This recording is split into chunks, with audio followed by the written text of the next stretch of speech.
तो dear students, अब हम पहुंच चुके हैं गणित मंजरी क्लास 9 पार्ट 1 और पेज नंबर 26 एग्जाम्पल नंबर 11। देखिए, जो क्वेश्चन इसमें करने के लिए दिए हुए हैं, जो हमने 8th क्लास में भी किए हैं, लेकिन वो बहुत छोटे थे, करने के लिए बहुत छोटे थे। लेकिन यहां मैं आपको तरीका बता रहा हूं, उस तरीके को यूज करके हम लोग इसे बड़े बड़े सवालों को भी सॉल्व कर सकते हैं। तो चलिए, सिंपल तरीका हम यूज करेंगे।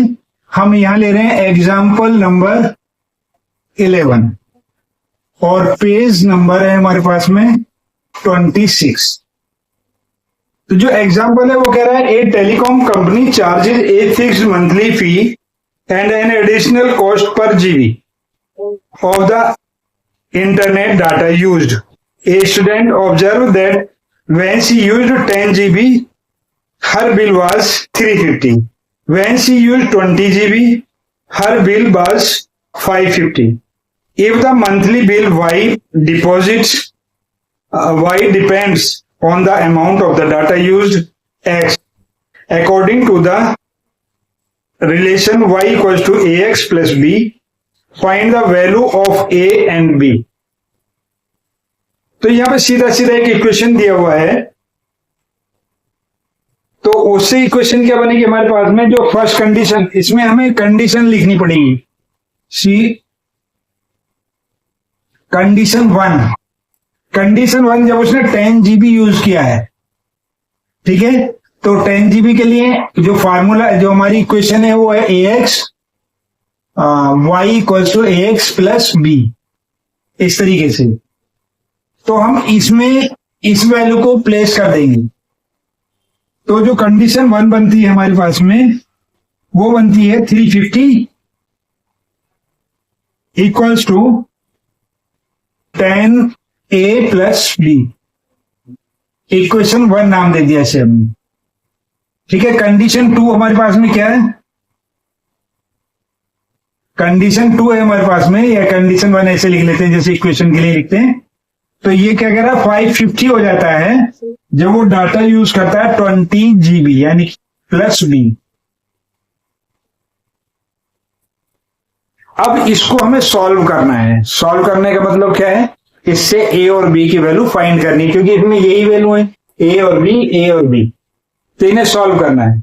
सॉल्व करने का सबसे आसान तरीका क्या होता है, हमें ये देखना होता है कि ये जो हमारे पास में A का और B के जो हमारे पास में कोएफिशिएंट होते हैं, यानी गुणांक होते हैं, हिंदी में गुणांक बोलते हैं, इंग्लिश में कोएफिशिएंट, या जो इनकी न्यूमेरिक वैल्यू होती है वो सेम है, ठीक है। तो यह हम क्या काम करते हैं, और साइन भी देखते हैं, साइन भी सेम है तो सबट्रैक्ट करते हैं। तो यहाँ पे B की जो वैल्यू है हमारे पास में वो सेम है, 1B और 1B, और साइन भी सेम है। तो क्या करेंगे, बड़ी इक्वेशन किसे कहेंगे, जिसमें यहाँ इक्वल से दूसरी साइड में बड़ा नंबर लिखा होगा, उसे बड़ी इक्वेशन मानेंगे। क्या बताया हमने आपको, इक्वल के दूसरी साइड, चाहे तो इधर हो या इधर हो, जो सबसे बड़ा नंबर लिखा होगा वही क्या होगा हमारे पास में, सबसे बड़ी इक्वेशन होगी। तो यहाँ कितना लिखा है 550 और यहाँ कितना लिखा है 350। तो ये जो इक्वेशन है, 2 नंबर जो इक्वेशन है वो बड़ी है। तो 2 में से 1 इक्वेशन को सबट्रैक्ट करेंगे। हमने क्या बोला, ये जो साइन है हमारे प्लस के हैं दोनों, और प्लस के साइन होने के कारण हमने क्या बताया, क्या करेंगे, सबट्रैक्ट करेंगे। तो यहां लिखेंगे सबट्रैक्ट इक्वेशन 1 फ्रॉम 2।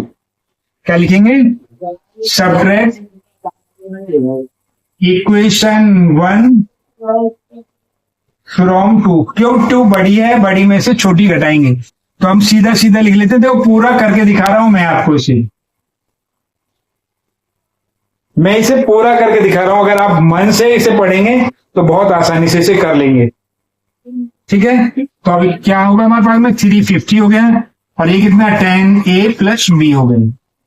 फिर एक बार समझा दो, दोनों प्लस के हैं इसलिए सबट्रैक्ट कर रहे हैं, और दोनों साइन अगर हमारे डिफरेंट होते तो ऐड कर देते।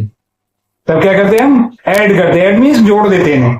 जब सबट्रैक्ट करते हैं तो नीचे वाले जो भी नंबर होंगे हमारे, जैसे प्लस का नंबर है, ये माइनस में हो जाएगा, ये भी प्लस का नंबर है, ये भी माइनस में हो जाएगा, ये भी प्लस का, ये भी माइनस में हो जाएगा। अब यहाँ कितना बचा, 550 में से 350 लेस करेंगे तो ये आ गया हमारे पास में कितना 200, और ये एक प्लस का और एक माइनस का, ये हो गया कैंसिल, और 20 में से 10 लेस करेंगे तो 10 आ गया। तो a इक्वल्स टू कितना हो जाएगा, a इक्वल्स टू हो जाएगा हमारे पास 200/10, यानी a इक्वल्स टू 20 आ गया। क्लियर हो गया यहां तक। अब क्या करेंगे, प्लेस करेंगे a की वैल्यू, प्लेस करेंगे इक्वेशन 1 में या 2 में। प्लेस लिखेंगे यहां पे, place a equals to 20 in equation 1। और इक्वेशन 1 क्या है हमारे पास में, पहले इक्वेशन ही लिख लेते हैं, 350 इक्वल टू 10a और प्लस b। ये तो हमारे पास में 350 है, ये 10 है, और b कितना होगा हमारे पास में, b 20, यानी कि अभी हमने निकाला a 20 है हमारे पास, ये कितना हो जाएगा 200।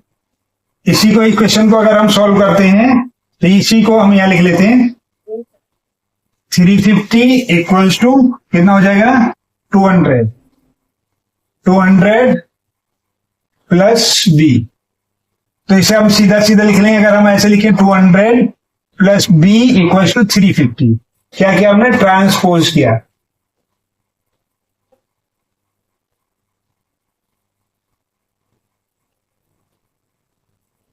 ठीक है, जब दोनों साइड्स को हमने क्या किया, ट्रांसपोज कर दिया। ट्रांसपोज में हमारे साइन चेंज नहीं होते हैं, जब दोनों साइड चेंज करेंगे तो उनमें साइन चेंज नहीं करेंगे। तो ये b इक्वल्स टू कितना हो जाएगा, b इक्वल्स टू हो जाएगा 350 माइनस 200, तो b इक्वल्स टू कितना होगा 150, और a इक्वल्स टू कितना है हमारे पास में 20। यही हमारे आंसर हैं, क्योंकि वही ज्ञात करने के लिए वो कह रहा है। ठीक है, थिंक एंड रिफ्लेक्ट, इसी में ही हमारे पास में थिंक एंड रिफ्लेक्ट।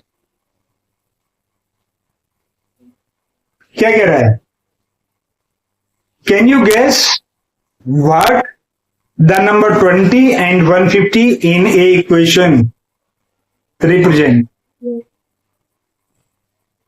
जो 20 और 150 है हमारे पास में, तो कोई भी इक्वेशन लिख लेंगे फ्रॉम इक्वेशन इन इक्वेशन 1, या इसमें सीधा सीधा लिखा हुआ है y इक्वल्स टू 20x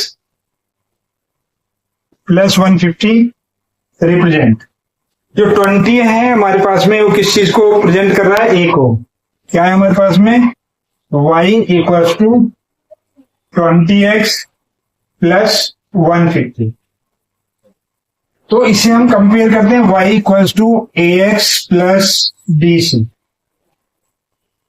तो a इक्वल्स टू कितना हमारे पास में 20, और तो b इक्वल्स टू कितना हमारे पास में 150।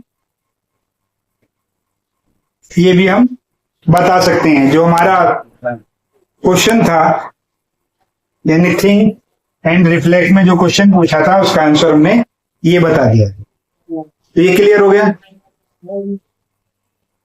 तो फिर चलते हैं नेक्स्ट क्वेश्चन पर। उसके लिए बेस्ट विशेष के साथ बेस्ट ऑफ लक।